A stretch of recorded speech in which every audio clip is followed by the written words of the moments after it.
All right, welcome everybody to Wyatt Zang's College Football Show. We are here for episode number 29. Yes, that is correct, episode number 29. We are chugging along. We are huffing and puffing along as we continue the show. We have a lot to get to today. We have college football eligibility crisis. There's some players out there that are trying to abuse the system of college football eligibility and trying to get 7 years of eligibility. That's the rumor on the street. We're going to dive into that. Plus, we're going to have to get into a Big Ten schedule release. The Big Ten released their schedule, I think, last week. We went over the SEC last week. We're going to do the Big Ten this week, ACC next week, and probably the Big 12 the week after that, depending on when they will release their schedule, because I don't think the Big 12 has released their schedule yet. So we're jumping into those two things.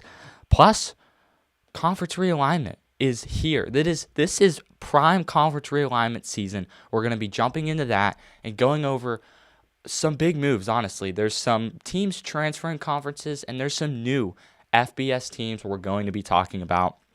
And last but not least, a Oklahoma State program preview. It's going to be a fun one. I cannot wait to dive into that. I'm excited for what Oklahoma State can be. But yeah, we got 4 solid segments to dive into. I am excited as you are. Make sure you guys are subscribed. Make sure you're subscribed. Make sure you like the video. And make sure you comment. I love to respond to your guys' comments. And just talk college football. Whether you agree with what I'm saying or disagree, get in the comments. Let me know your opinions. I'll let you know mine. And we could just talk ball. Or if you want to join the Discord, you can also join that and just talk ball. Links in the description. And follow me on Twitter at CFB. Why don't we just go back to calling it Twitter? Why do we call it X? We need to go back to calling it Twitter. This is what everyone prefers. So as we dive into the show, not going to be like an hour plus long show. We should stay around 40 some minutes, but it's still going to be a lengthy show. It's still going to be a good one. Let me dive right into it here in a second. Just some coffee from, some nondescript place. All right, let's dive right into it. College football eligibility crisis. There is some things in college football that are just not kind of what we want, not kind of what we like. And eligibility is one of them. We talked last week about NIL and portal chaos. That was actually 2 weeks ago. It was the Dabo thing. That's something we need to fix. The playoff is something that's a little shaky right now. And even the calendar. The calendar is the number one thing that is messed up. But then you have eligibility. And this is something that people have said that the NFL can help college football in. The NFL can 100% help college football with eligibility. Now, what do we need help? What do we need to fix with college football eligibility? Because there's a difference in, needing help and not knowing what you need help with. So college football right now needs to realize that they have an eligibility problem. And they need to realize what the problem is. The problem is players want to stay in college for a 7th year. For instance, Joey Aguilar, the quarterback for Tennessee. He wants to, come back for a 7th year. Joey Aguilar, who has been in search of an additional year of eligibility since the conclusion of this past season. So he's been trying to gain an extra year since 2025 season, like a month ago. And this is a thing that's been going on with not just Joey Aguilar, but with Trinidad Chambliss, the quarterback for Ole Miss. There's some things going on with him that he's still trying to figure stuff out. We'll get to that in a second. But there's things in college football that are messed up, and we understand that. I understand that. I'm sure you guys understand that. There's things we don't like, and there's things that we do like. Because the thing I like in college football is Saturdays in the fall. Nothing is better than a October 15th Saturday or whatever the date is this year. Nothing's better than that. When you have LSU going to Ole Miss and you have Clemson going to Florida State and you have Alabama playing Missouri or you have Georgia going to Texas, nothing is better than that. I get chills right now just talking about it. That's the best part of college football. Some might say it's the playoff. I'm not in that crowd. I'm in the crowd of Saturdays in the fall and Ohio State, Michigan, and Alabama, Auburn. That's what I love about college football. But there's things you guys love about college football, like the playoff and things like that. But what needs fixed in college football? Well, like I said, Joey Aguilar, who has been in search of another year since 2025. Aguilar is the latest athlete to sue the NCAA over eligibility rules. So he has officially sued the NCAA, not just appealing for another year, but he sued the NCAA. Aguilar played 2 seasons of junior college football, which his argument is that those 2 seasons should not count towards his eligibility clock. So you have 5 years. As a college athlete, you have a maximum of 5 years because you have your 4 years. You have your freshman, sophomore, junior, senior, and then you also can redshirt if you choose to. That means you can't play more than 3 games. Arch Manning redshirted. There's a lot of players in college football that have redshirted. But one of the things that comes with that is then you get another year of eligibility. So you get experience, but you get another year of eligibility. Joey Aguilar has done that. He's a redshirt senior. He's also I think a 6th-year athlete. He's been in college football for 6 years, Joey Aguilar has. So right off the bat, we know the issue in college football. It's the clock. It's the eligibility clock. And players are trying to fight it and say, well, I was in junior college for 2 years, so that shouldn't count. No, it 100% should count because you, the player, decided to go to junior college because you didn't have opportunities elsewhere. That is not college football's fault. That is not Tennessee's fault. That is no one's fault. Now, I'm sure Tennessee would love to bring Joey Aguilar back, solve their quarterback issue right now. But that is not a college football problem. That is a player problem. So if your argument is, well, I was in junior college for 2 years, that argument is going to be shot down so quickly. And it has. His compensation for playing college football in 2026 would be approximately $2 million. So as I read that, $2 million would be his compensation for 2026. So there's just so many things to unpack in this story that we don't even have enough time in the show to get into it because there's so much that you can break down. I could be doing this show this segment for a half hour, but I'm not going to because you guys would be bored. The biggest problem in college football is players that do this because this, in their head, they know this isn't right. Because in life, not just in college football, but in life, you have a conscience to know what is right and what is wrong. This is wrong. This is not going to work. This is not in the book of rules. Now, what the NCAA rules are, we don't even know anymore. The NCAA is so just non-powerful anymore, I guess is the word I want to use, that they're not going to do anything about this. It's going to go to the Tennessee State Court, most likely. That's where Trinidad Chambliss went, that we'll get here in a second. But again, like I said, Joey Aguilar, he will be 25 years old at the start of the 2026 season. Does anyone else think that is just totally wrong, that you have 25-year-olds playing against 22 and 23-year-olds at max? The max age you should be in college football is 23. He's 25, which means he's going for a 7th year. I think he's already, sorry, I burped, but I think he's already going for a 7, or he's already 25, so he's going for a 7th year. So it just, there's just things that you can see. It's just be like, that's not right. And this is one of them. And next up, we could talk about, we could go and talk about Trinidad Chambliss. There's just a few things to unpack there. The New York Times, this is a quote from the New York Times. It says, the NCAA has denied Ole Miss appeal for additional year of eligibility for Trinidad Chambliss, putting the quarterback's future in the hands of the Mississippi court, which is what I expect Joey Aguilar to go through. The NCAA confirmed the decision, first reports by ESPN Wednesday night. So that was last week. But again, we only had a show on Monday. So his appeal was denied, and he's going to be going to the Mississippi State Court. We'll see what happens there. My guess is it looks like he's not coming back unless a Mississippi court judges are nice to Chambliss, I guess, whether they can, spoof his way in there. But another quote is, Ole Miss' original request for Chambliss to be granted a 6th year of eligibility, which is actually one less than Joey Aguilar wants, 6th year of eligibility, was denied last month. The decision came the day after Miami eliminated the Rebels from the college football playoff semifinals. Chambliss has already spent 5 seasons in college, 4 at Division II, Ferris State, and 1 at Ole Miss. So he wants another year. He wants a 6th year. Joey Aguilar wants a 7th year. I don't know if I'm the only one that sees this issue or not, but I'm sure you guys see the issue here. Now, you might be a Tennessee or Ole Miss fan and trying to fight for him to come back, because to be completely honest with you, if I was an Ole Miss Tennessee fan, I would be fighting for him to come back. I'd be fighting for my quarterback to come back, who was phenomenal for us last year. We don't have a solid plan. I mean, Ole Miss has Deuce Knight, but that's not going to be a home run immediately. We don't know.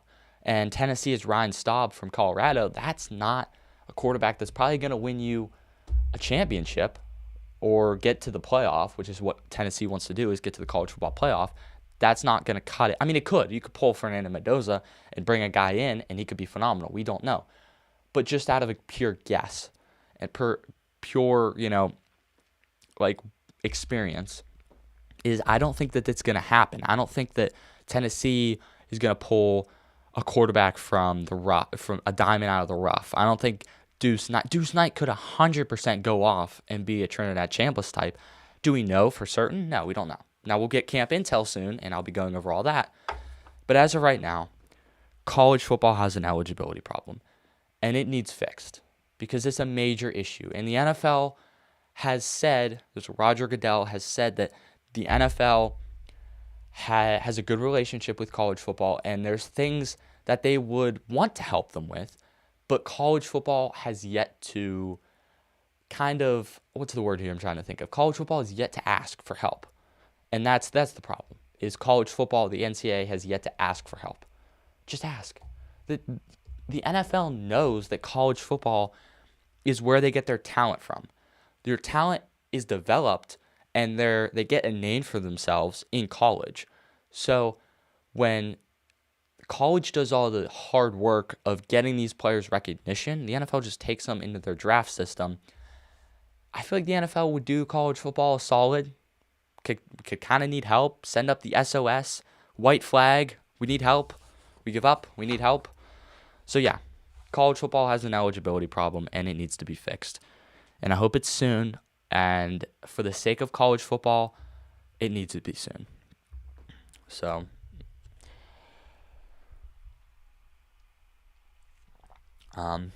I just hope that it gets fixed. It's kind of my take on it. French vanilla coffee, by the way. It's perfect. Perfect for the show.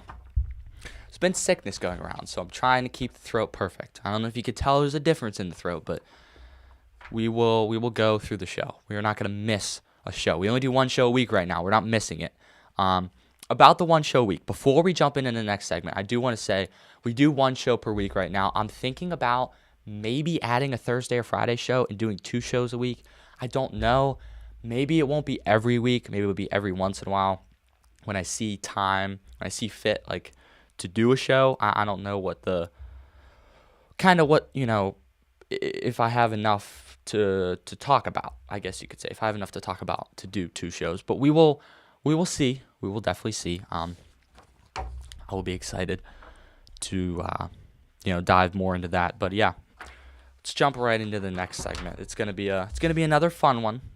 It's going to be more of a fun segment. Well, I guess I shouldn't say another fun one, because that first one was not fun. But we get to dive into a fun one, finally. Thank you. We finally get to dive into some fun college football stuff. All right. The Big Ten has released their conference as of last week, or conference schedule as of last week. I'm going to be doing a full reaction to the 3 toughest and the 3 easiest schedules in the Big Ten. So I have a list of 3 each and their schedules. I'm going to be throwing them up on the screen, and we'll dive into it. I got to say, there are some tough ones in the Big Ten, and there are some really easy ones. Let's dive right into it. The first one we have is Northwestern. Northwestern has the 3rd easiest schedule, or 3rd toughest, sorry. Northwestern has the 3rd toughest schedule in college football, and it is not close. There's Northwestern at number 3, with one of the toughest schedules in college football. Schedule graphic is up on the screen. They have South Dakota State at home, which we'll talk about South Dakota State actually later in the show, but South Dakota State at home. They have first I want to mention they have a week 0 bye week. Then they have South Dakota State at home, and then they have another bye week. So they have 2 bye weeks, basically back-to-back. They have a bye week, game, bye week, and then they don't have another bye week. They play 11 straight games. They go Colorado at home, at Indiana, Penn State at home, Ball State at home, Michigan State away, Rutgers at home, at Oregon, Iowa, at Ohio State, at Minnesota, and at Illinois. Not only do they play 11 straight games, but they play 4 out of their last 5 games on the road. Or, as a matter of fact, to do you one better, 3 out of the last 3 games, are all on the road. That is at Ohio State, at Minnesota, and at Illinois. None of those are gimmies, especially for Northwestern. Now, they did bring in Chip Kelly, so that is going to be a difference maker. But none of these are gimmies. I got to say, they have key games here. They have Indiana on the road. They have Penn State at home. They go to Oregon, Iowa at home, and at Ohio State. 3 toughest games on this schedule is Indiana, Oregon, Ohio State. All 3 are on the road. They end the year with 3 away games, and they have 11 games straight. Like, the schedule makers in the Big Ten were making the schedules, and then they looked at Northwestern, and they're like, darn it, we forgot about you guys. We forgot about Northwestern. And they're like, well, it's going to have to happen to one team, so we'll just pick you. So they took them, and they took them behind the woodshed, took the belt back there, and they kept just giving them body blows after body blow after body blow. And they're like, are you done? Are you finally done? And they're like, nope, you're going to play 11 straight games, and you're also going to play the last 3 on the road to end the season, and you're also going to play your 3 toughest games on the road. Boom, boom, boom. They get no mercy, no time to breathe. Rip Northwestern. That's all I can say. I hope that they have a at least decent season. I mean, you don't want Chip Kelly's first season to be bad. So there it is. Number 2 is Michigan. Michigan has the number 2 toughest schedule in the Big Ten. And their schedule consists of week 0 bye week. So there's a bye week there. Western Michigan at home, Oklahoma at home, UTEP at home, Iowa at home. Stop right there real quick. 4 home games to open the season. 2 of them are tough games. Oklahoma and Iowa are tough games that they get at home. Go at Minnesota, then bye week. Penn State at home, which is going to be a good game to get at home, is Penn State. You don't want to go to Happy Valley. It's not where you want to be right now. And then they get Indiana at home, another game you want to have at home. Rutgers, Michigan State, at Oregon, UCLA, and at Ohio State. This schedule in Northwestern's were very close. I could have changed it either way. I went with Northwestern and then Michigan because I just do think that that's kind of how it shakes out. Because, I mean, when you look at it, Penn State has to go Oklahoma at home, Penn State at home, Indiana at home. Oregon and Ohio State on the road, and that is Oregon, UCLA, then Ohio State. So that is 2 tough games to end the season. Michigan fans, if you somehow go 7-5 or 8-4, consider that an average season, especially with Kyle Whittingham. I expect an 8-4, a 9-3, somewhere in there, right outside the playoff, inside the top 25 by a little bit. That's kind of what I expect out of Michigan. So again, it's tough to go to Oregon and Ohio State in the last 3 weeks of the season, but I think that if Kyle Whittingham can get this team, kind of going early in the season. They got some warm-up games against Western Michigan at home, Oklahoma at home. It's a tough one. Then you get UTEP at home and Iowa at home. So you start with 3 home games, get the team going a little bit, get the kinks worked out, especially in week 1, and then give a little test at Oklahoma and Iowa coming into town. See what you're made of. Go 1 for 1 in those. See what you can make of. Maybe beat Iowa, lose to Oklahoma, but if you're gonna lose it, make it a close one. All right. And last but not least, well, we have 4 more to get to, but the last one in the toughest schedules in the Big Ten is Ohio State. They have the number 1 toughest schedule. That is right. The Buckeyes right there. They made it on the wall, which again, if you want your favorite team on the wall, we actually have a wall right there that we're going to be putting teams on, and we're going to add another camera. I'm thinking about adding another camera that will kind of be a side view, and it'll shoot on another wall with more teams. So your favorite team will make it on the wall, hopefully. All right, Ohio State's schedule. What is Ohio State's schedule looking like? Well, they have a murderer's row. They have a week 0 bye week. Pretty convenient. They Ball State at Texas in week 2, Kent State, Illinois, at Iowa, Maryland, at Indiana, bye week, at USC, Oregon, Northwestern, at Nebraska, and Michigan. This is, again, one that it's like, wow. Just what did the schedule makers do? They go at Texas, at Iowa, at Indiana, at USC. Those are 4 tough games. And yes, Iowa's a tough game. Those are 4 tough games to go into an environment and win. And that's 4 games. Like, you drop 3 of those, you're out of the playoff. You drop 2, you're probably still in the playoff.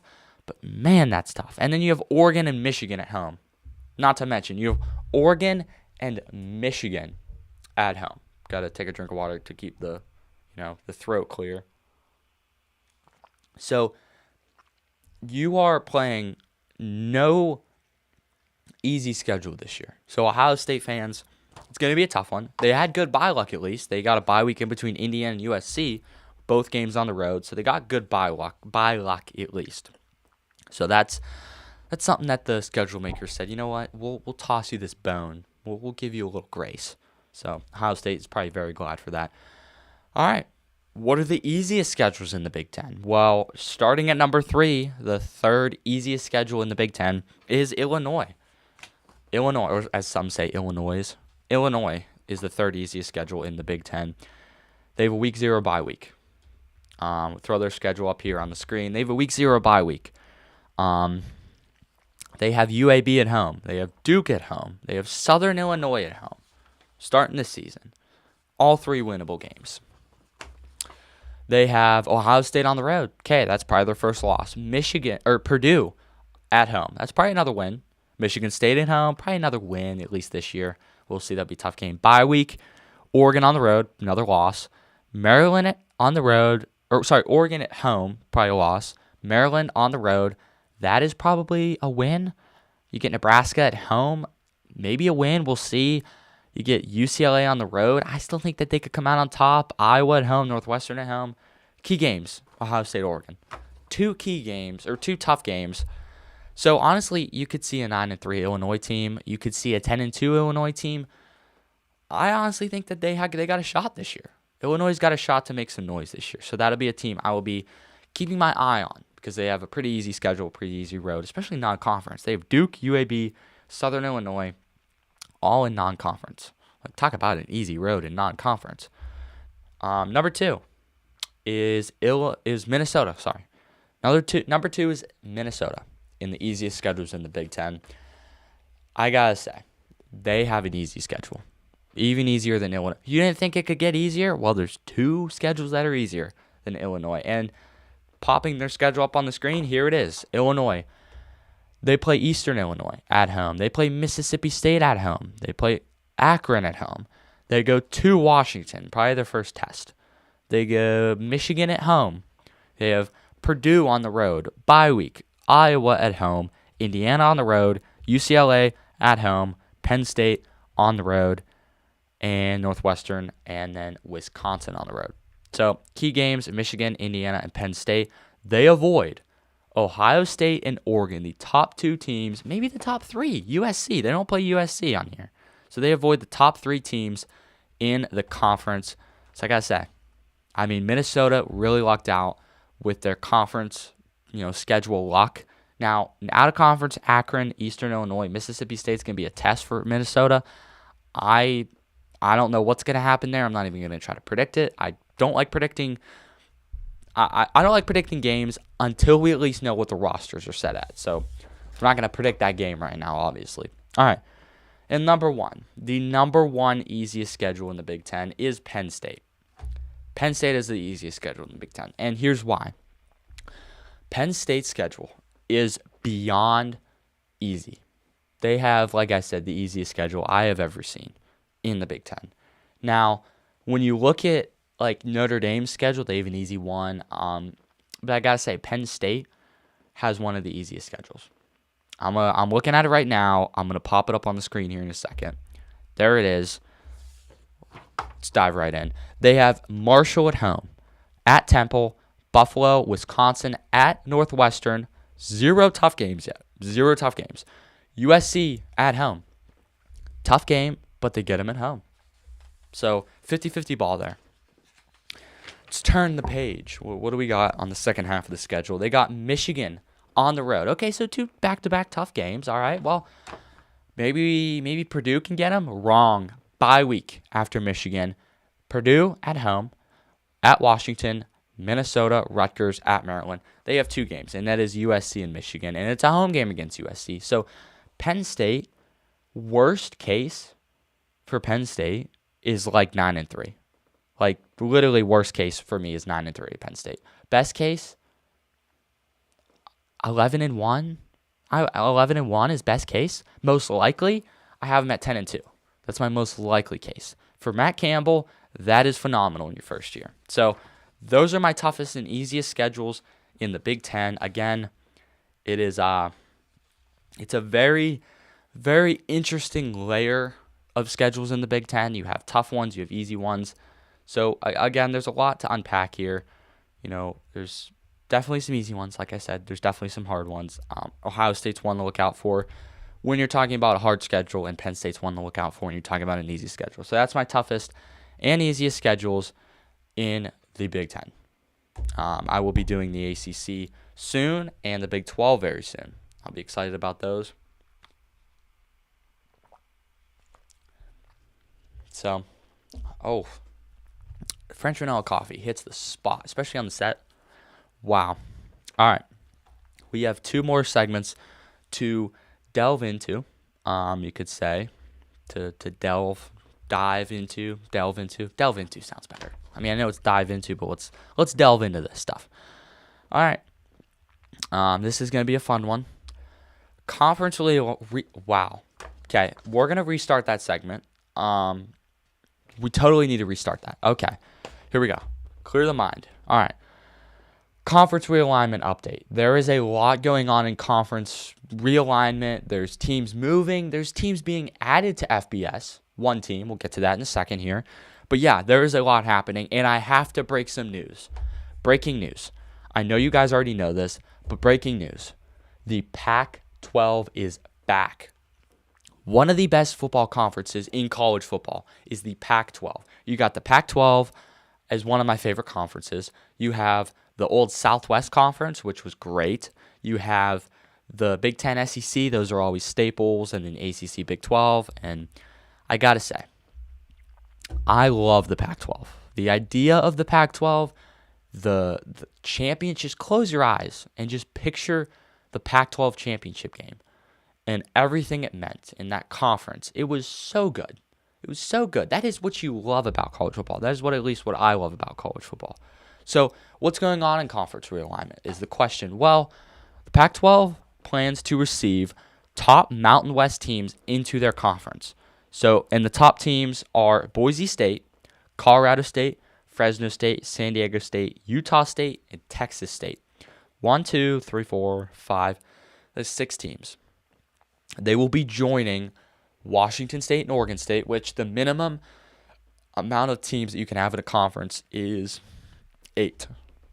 According to college football NCAA, is 8. So they will have 8. I think Conference USA has 8, so I think that's the smallest conference, other than independent, obviously. But yeah, so they have to have 8. They are going to have 8.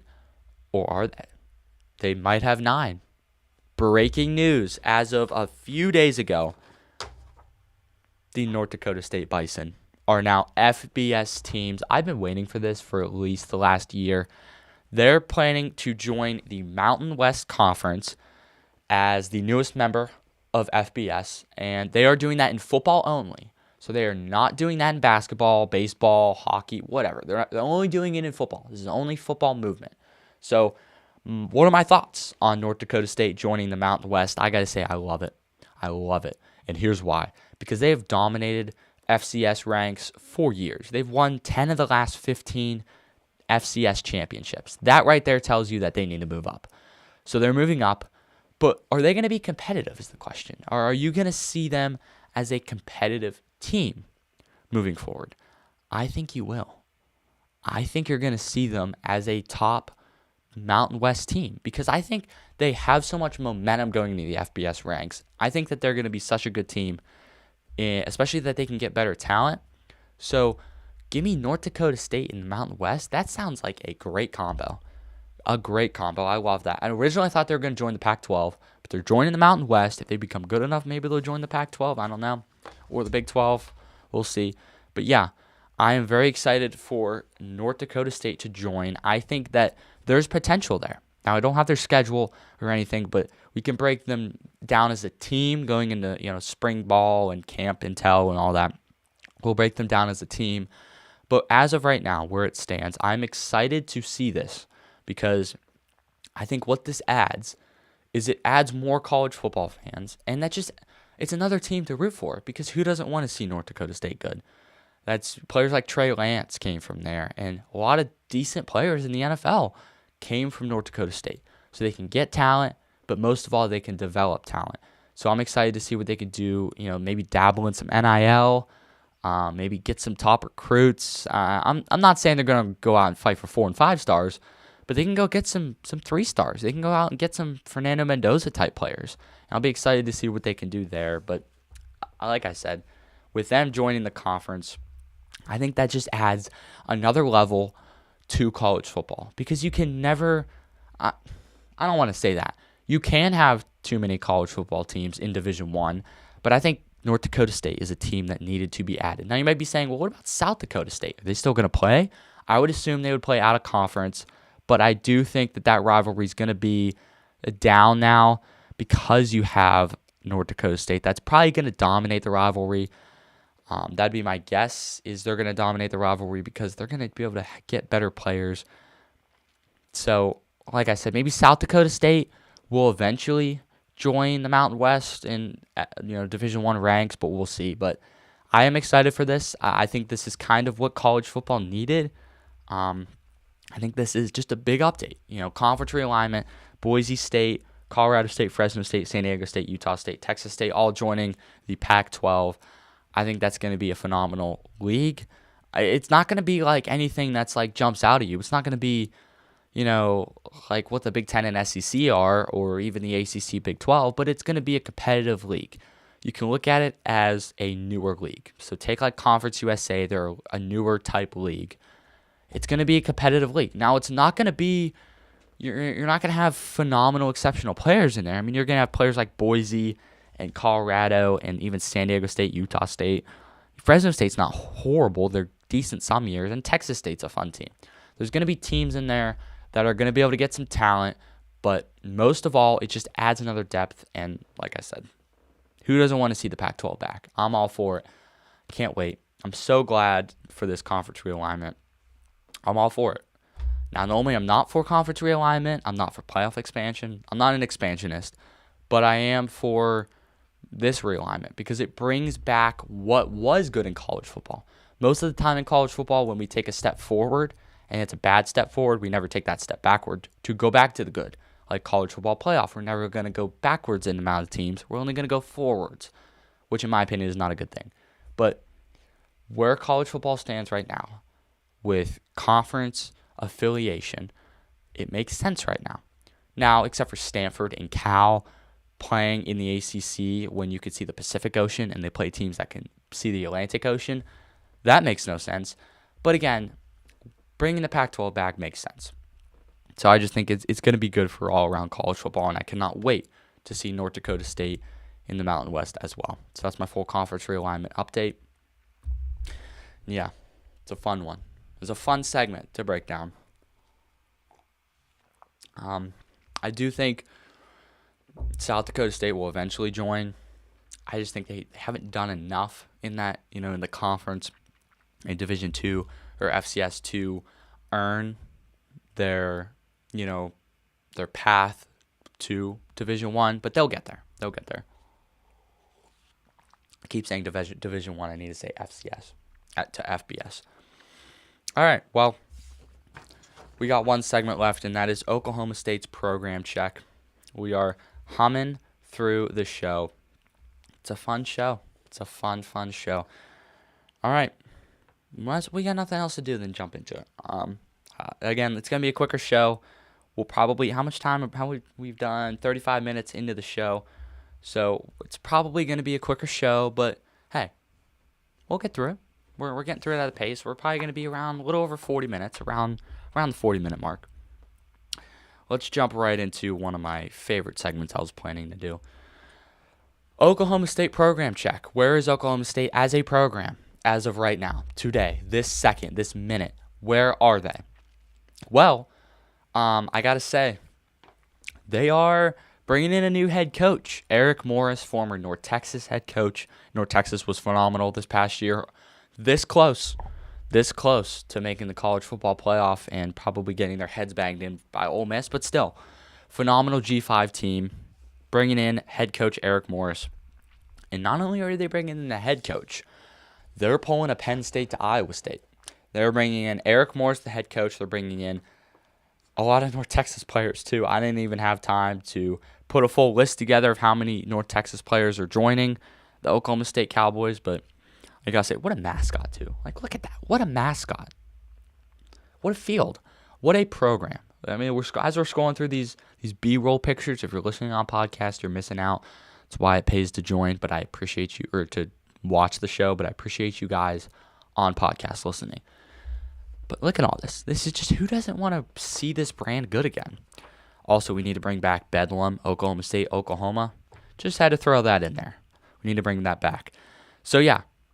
Key players. What are some key players that are coming back from Oklahoma State, or from North Texas to Oklahoma State? What are some key players? Well, some of the key players are Drew Mestamaker, the North Texas quarterback, is coming back to be the quarterback of Oklahoma State. He transferred from North Texas to Oklahoma State this offseason. I cannot wait to see what this guy does. I think he's already in the early Heisman favorites. I think so. You could fact check me on that. I'm not saying he's going to top 5, but he could be top 10 in the Heisman favorites, like top 15, top 10. I think he's top 15. I think he's got a shot for it. Again, Caleb Hawkins, the running back, who is out, or he's out of North Texas as well, coming in to play for Oklahoma State. And they're also brought in a receiver to play with them as well. So I am very curious what this team can achieve, as of 2026. What's the expectation set on them in 2026? Well, I have to say, the expectation for Oklahoma State in 2026. First, let's dive into what their schedule looks like. We'll do that real quick. Their schedule starts with at Tulsa, Oregon, Murray State, at West Virginia, UCF, at Houston, Colorado, at Iowa State, at Kansas State, Texas Tech, at Arizona State, and versus Kansas at home. So there's some tough games like Oregon, Texas Tech, Arizona State with Cutter Boley. Those are going to be some tough games. I am going to give you my record prediction. Yeah, I think they're going to go 8-4, and that is a big improvement because last year they went 3-9. I think 2-10. They went something like that. They went 2-10 last year. So give me Oklahoma State to go 8-4 this upcoming year, and also for best case, I'm going to do I do best case, worst case in my record prediction. My record prediction is 8-4. Best case scenario for them is 10-2. This team comes out firing on all cylinders. I think they could beat Tulsa, Murray State, West Virginia, UCF, Houston, Colorado, Iowa State, Kansas State. I don't think they're going to beat Texas Tech and Oregon. I do think they could pull off an upset against Arizona State on the road and Kansas at home. Those are going to be, that's where I think the game flips. But I think worst case scenario for this team is better than last year. Worst case is 5-7. So best case, 10-2. My prediction, 8-4. Worst case, 5-7. Let me elaborate on why I think 5-7. Because when you look at this schedule, you have Oregon, you have Texas Tech, you have Arizona State. Those are probably going to be 3 losses if you're going to lose 7 games. If something goes off the rails, Houston, new quarterback, 5-star quarterback, Connor Wigman's still there. You don't know what's going to happen there. Could pick up your 4th loss there. It's on the road. I at Kansas State. Kansas State's always a great team. Bringing in Colin Klein as their head coach, as Chris Kleiman retired, so you could pick up a 5th loss there. Another loss I see on this schedule is West Virginia. Now, with Rich Rodriguez, you're going to West Virginia. So if your worst case scenario, going to West Virginia is not hard. Going to like Morgantown, West Virginia is not hard. Or is hard. So it's not easy, is what I meant to say. It's not easy, but it is hard. And then where I see your 7th loss would potentially be Colorado at home. I think could potentially be a loss. If Colorado can get things humming, maybe they come in there with Julian Lewis and really make an upset. That's where I see 7 losses. I'm predicting 4 losses. I'm predicting, again, I don't like to predict games that you're going to lose on your schedule, especially in February. But if they were to, I think Oregon, Texas Tech, Arizona State, and Houston or Kansas State's going to be a loss on the road. I see 8-4. And to be honest with you, if I was an Oklahoma State fan, I'd be phenomenal with that because that's right outside the top 25, if not inside the top 25. But I think year 1 to year 2 is full rebuild / reload year. Year 3 plus, I think is going to be the years that you expect Oklahoma State to be in Big 12 and college football playoff contention. Again, so year 1 to 2, you might only win 7 games. You might only win 8 games. Year number 3 plus, I think they could be up to 9, 10 wins. I really do think so. I think they could be pushing for 10 wins. For maybe 11 if they get lucky with their out of conference and they can eliminate an Oregon and not play an Oregon team. But again, that's 3 years down the road we're talking. So we got to talk about this year. And this year, I think I just can't wait to see this team in action. This is going to be a fun team to watch. I cannot wait to see what they can do. Again, it's going to be a phenomenal team. I cannot wait. I say that word way too much. I cannot wait. But I physically cannot wait to see this team play. I didn't watch a ton of Oklahoma State football last year because on the show, Breaking Games Down, you never had an Oklahoma State game. So I never had to watch Oklahoma State film to understand the game because I can't watch all the games. But I never really watched Oklahoma State. I think I watched the Oregon game, which was a splattering. But other than that, I didn't really watch a ton of Oklahoma State. So, again, it's going to be a fun team to watch. It'll be very exciting. But that's my entire Oklahoma State program check. We do this segment every single week, every single show until, I guess, we get the spring intel, probably until summer. We'll probably do this until summer when we'll get into some preseason predictions from you guys, from me. We'll get into some more what ifs probably next week. We didn't have time for that on this week's show, but yeah, that's my full Oklahoma State mood and program check. So yeah, it's a fun team. Oklahoma State is. It's a fun team. All right, that is not only the segment ending, but that is also the show ending. I appreciate you guys watching. I really do. For those of you who did watch, let's keep the show rolling. I do want to announce, if you're still watching right now at the end of the show, I do want to announce that I'm going to be having, hopefully, if the cards are dealt right, some guests on the show. I have one potentially lined up right now, a big name, potentially. Everyone watching this knows who he is. It's a big name. I have maybe lined up for mid-February, maybe late February. Hopefully we can get him on. Another one I'd love to get on. I got at least 3 names that I am potentially going to have. One is coming hopefully soon within the next 2 weeks. Another one I'm not sure yet. And the other one, we'll see. We'll see. But I appreciate you guys watching. Make sure you're subscribed. Make sure you like the video. Comment. Follow me on Twitter at Wyatt Zang CFB. And join the Discord. So that's everything. That's covering everything. So I hope you guys have a great start to your week, and God bless. See you guys next week. Maybe Thursday, but we'll definitely see you guys next Monday. Stay tuned on the socials and the channel. Hope you guys have a great start to your week, and God bless.